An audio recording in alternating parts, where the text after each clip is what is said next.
Welcome to She's a Full-On Monet, a digital lifestyle magazine for women. Every week, our editor-in-chief, Kelly Castillo, along with Megan Block and special guests, participate in a deep dive discussion about recent articles and topics we have covered. We invite you to become part of our community where everyone's welcome.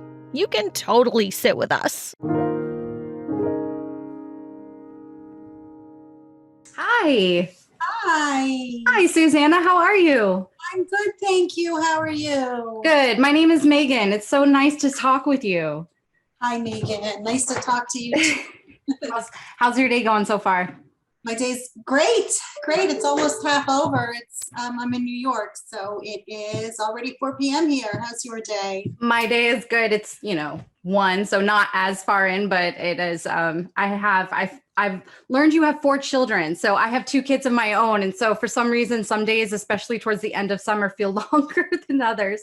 But yeah, I'm very excited to speak with you and hear more about Cleo+Coco and about just all these wonderful things that you do over there. So can you tell us a little bit about yourself and what inspired you to create Cleo+Coco? So I am a mother of 4, as we just established, and I have 2 master's degree. I have a master's in business. I have a master's in social work. I worked in technology and business consulting and strategy consulting for many, many years. I even taught in universities, and I decided to start Cleo+Coco for so many reasons, but one of the reasons was we just live in such an incredible time where we have so much access. And when I was going to school, gosh, I'm going to age myself. It's all good. The barriers to entry into starting your own business, especially like in e-com, there was no e-com, were just so different. So, I really had a vision that I wanted to start something, to run a business and maybe have some kind of business to pass on to my children, at least be a role model, especially to my daughters. Because that's a lot of what I was doing is in my business coaching and consulting was a lot of like e-commerce startups and just this incredible time that we lived in. So while I was coaching and teaching and thinking that, I would love to, start something on my own simply because we live in this incredible time and we can, I was making my own deodorant, and I'm not really a person, but I didn't want to use aluminum, and I also didn't want to wear synthetic fragrances. I was always very good with scents. So before I got clean and started to eat clean and put clean products on my body, I used to wear a lot of perfume, and I used to blend my own, I used to take different perfumes and mix them and make my own scents. So when I stopped using aluminum under my arms, nothing was working. And so I turned to kind of my essential oils and my strength with scents just to make something for myself personally. And at some point when I was just making my own deodorant, even though I wasn't really such a do-it-yourself person, I had this aha moment and I realized, my gosh, I'm not the only person who needs this. There's a huge market opportunity. So I started to put on my strategic glasses and look at I knew that nothing on the market appealed to me personally. And I started to study it, and I realized that we were really at the precipice of a huge shift. And this was like 5-6 years ago, where I just thought all of the products in Target and in drugstores were going to start to shift and become clean. And I had this great formula. I knew I had incredible scents. I knew I had a really good strength with scents. So I really jumped in. I started to do a lot of research. I found top chemists, found my manufacturers. We spent over a year perfecting our formula. And then the following year, we spent on our branding, because I really felt that, we were really transforming and changing personal care and deodorant to a formula that I come from a quality control, quality improvement background as well. So a formula that just improves the experience of deodorant and personal care in every way, It works. It works from day one. It smells incredible. It has a really incredible texture. There's no residue, and it's not there's nothing harmful in it. But more than that, the ingredients that we've chosen are actually nourishing your body and full of minerals. So that's the vision behind Cleo+Coco and our personal care.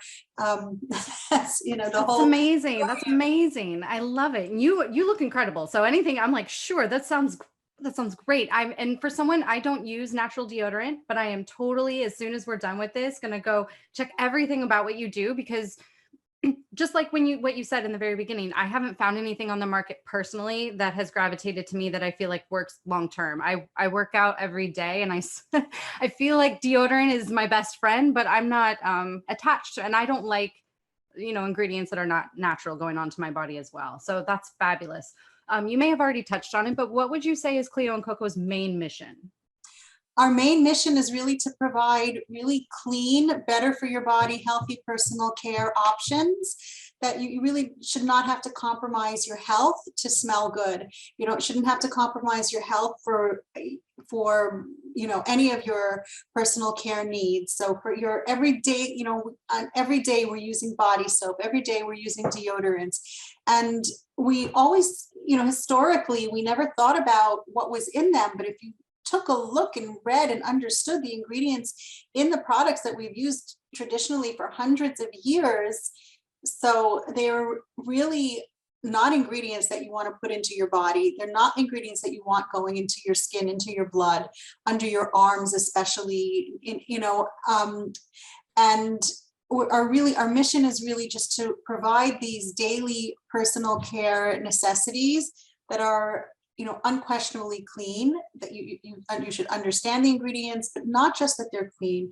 They should really be enhancing your wellness. They should be enhancing. We have mood lifting essential oils. The experience is really pleasurable, healthy for you emotionally, and healthy for you actually physically. That's wonderful. What was the very first step you took once you decided you wanted to create Cleo+Coco? Meaning, like, what when you decided, okay, this is what I'm going to do, what was the next step for you? Research. Big research background. Big research, huh? Yeah. Lots of research on how to do it, how to build the business, how to package it. What was the type of research that you were doing when you were creating and conceptualizing this brand? Great question. Probably a competitive analysis. Okay. Out there, where's the white space? Where's the white space, and how can we do this better than what's already out there? Great. Absolutely. What was the biggest challenge you faced when you were creating Cleo+Coco? Oh, there are so many challenges. Or a few, highlights of a few. The first challenge was, I think, building my network, especially my supplier network, finding the manufacturers, finding the suppliers, and getting my supply chain in place. How did you overcome that? So were there any bumps in the road when you found the supply chain? Did you have to switch any supply? Like, were you constantly one? Yeah. Constantly evolving and improving. But you just have to kind of jump in. You go to shows, you participate in shows. Anytime I went to a show or an event, I made contacts, I met people. And eventually, I think my first manufacturer, a sales rep walked up to me and handed me her card. And I said, oh my gosh, I've gone through like 100 different manufacturers. I mean, I Google search and looked for them, and I couldn't find a hot pour, which is what was required for deodorant. It's a very tough product to make. And then finally, somebody walked up to me at a show and said, look, we do hot pours. Said, it's like a marriage of sorts, right? You're like, yay, that's so wonderful. Well, that's wonderful. You have 4 kids. How do you balance being a mother and being a business owner? I juggle. So I multitask. I move very fast. I do things really quickly. And I prioritize. You set aside time. So I have once my kids are off in school, I have my early morning hours are personal time for me, where I exercise, because that's really gives me the energy and the feel good for the day. I'm pretty good about focusing on my work throughout the day, so that when my kids get home from school, I can focus on them for the next few hours, and then pick up work in the evening when necessary. So, because I run my own business, I can set my own hours and set my own pace and boundaries. At the same time, there's always so much to do. Do you ever feel like you need to tend to business while you're with your children, or do you separate the two very, very well so that you don't, it's not being tethered? I personally work from home too, and I have 2 girls, and especially during the summer, it's like I feel tethered, but I also feel like if I don't make that very clear separation, then one is definitely being punished. So I'm just curious how you make sure you make that family time, or are you still kind of working while with them? A little bit of both. I definitely separate it. I'll close my door and they're used to it already and I'm working. But then kind of when I'm out of my office, I'm with them. It's usually in the kitchen where we're together. I'll take them on an activity. A lot of the times, my kids are not so little, they're bigger. So there are a lot more independent. So, I am on my phone doing things, looking things up, dealing with a crisis or an emergency. So I try to be very focused on them during meal times, when they first come home, or, we're at an activity together. But there's also that flexibility that if I'm taking them somewhere during the day, I'm 50% with them, 50% still working. Absolutely. Absolutely. Do you have any tips for mothers that are thinking about branching out into the business world, maybe possibly starting their own business? Any tips you may have for them? I guess be clear what your goals are, set your priorities, set your boundaries, like you were just saying. It's okay to take time for yourself. It's okay and important to set time for your family.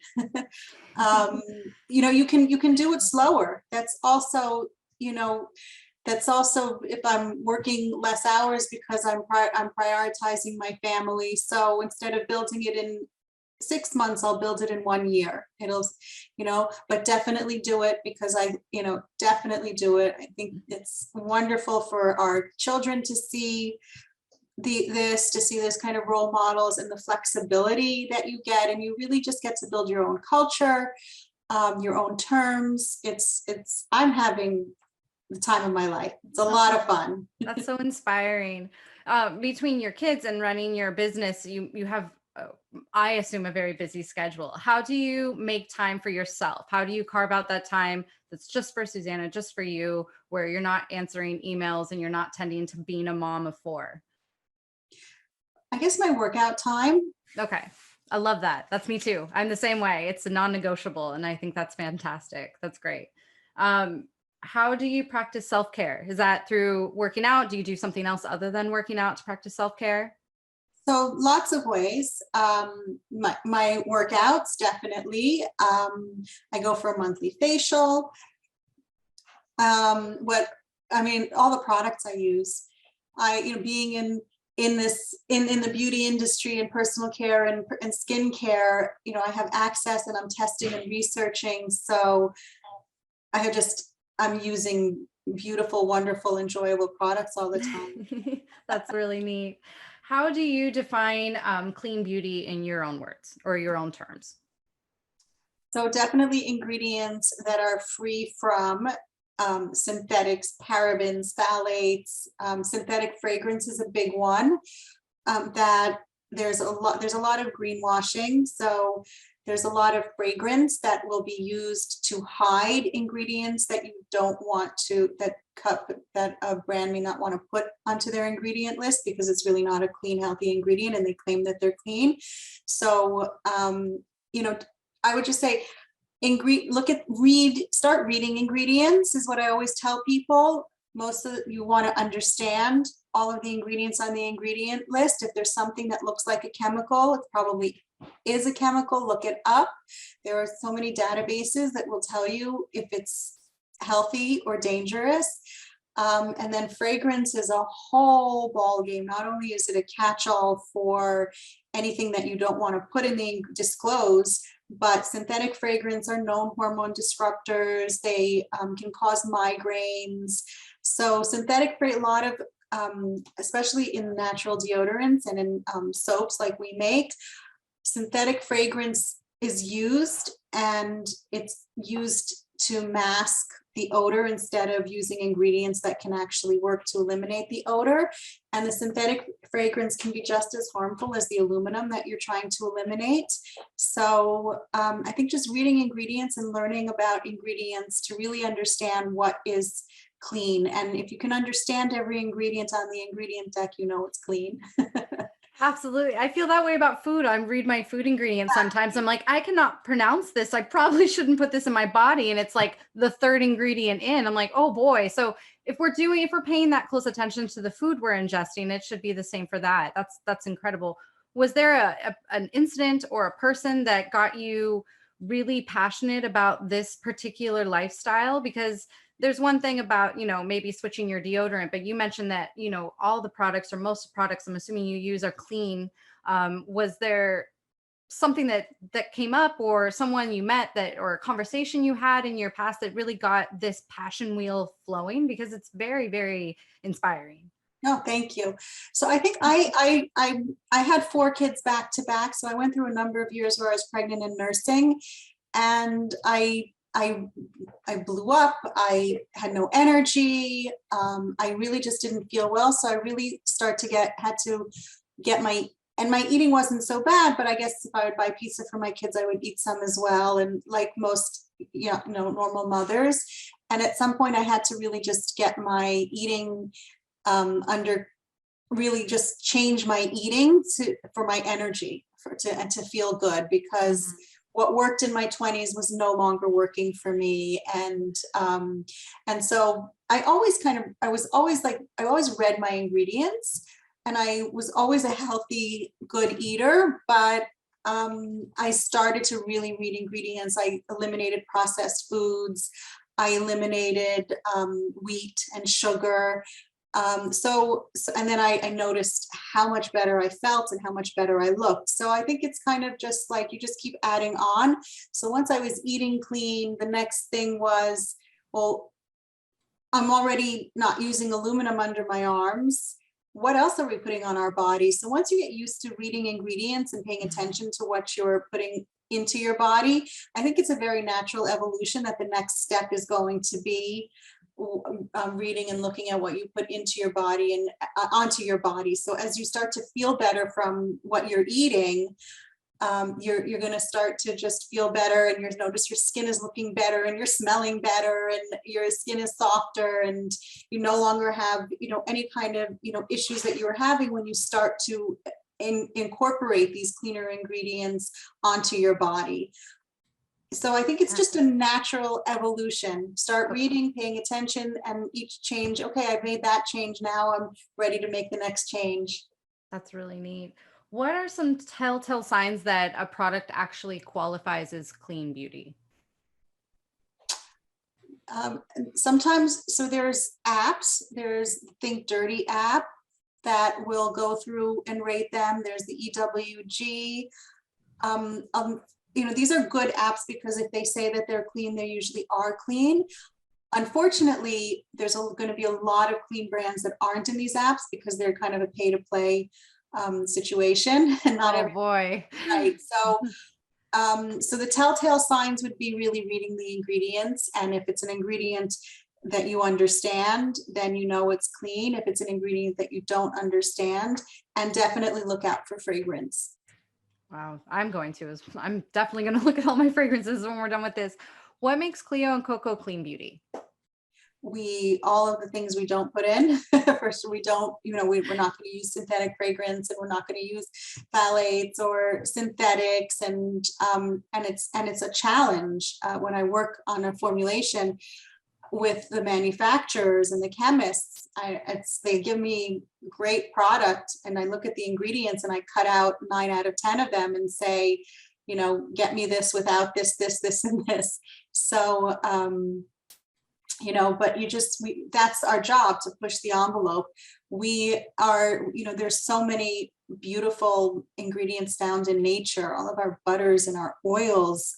And then our essential oils, just those alone, we found magnesium, we found charcoal, we found clays, and these are all great. They infuse your body with nutrients and minerals, and they eliminate odor, and they soften your skin, and they have antibacterial properties.